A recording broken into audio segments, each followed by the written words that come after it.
India ഒരു British കോളനിയായിരുന്നു എന്ന് നമുക്ക് എല്ലാവർക്കും അറിയാവുന്ന ഒരു കാര്യമാണ്. എന്നാൽ ആദ്യ കാലങ്ങളിൽ ബ്രിട്ടീഷ് ഗവൺമെന്റ് നേരിട്ടല്ല ഇന്ത്യയെ കോളനിയാക്കി വെച്ചിരുന്നത്. ബ്രിട്ടനിൽ നിന്നുള്ള ബ്രിട്ടീഷ് ഈസ്റ്റ് ഇന്ത്യ കമ്പനിയുടെ കീഴിലായിരുന്നു ആദ്യ കാലങ്ങളിൽ ഇന്ത്യ.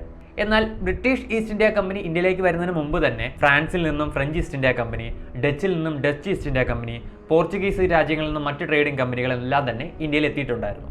ഇന്ത്യക്കകത്ത് ഒരു വിദേശ കുത്തക കമ്പനിയായി നിലനിൽക്കുന്നതിൽ ബ്രിട്ടീഷ് ഈസ്റ്റ് ഇന്ത്യ കമ്പനിയുടെ ഏറ്റവും പ്രധാനപ്പെട്ട വെല്ലുവിളിയായിരുന്നു ഫ്രാൻസിൽ നിന്നുള്ള ഫ്രഞ്ച് ഈസ്റ്റ് ഇന്ത്യ കമ്പനി.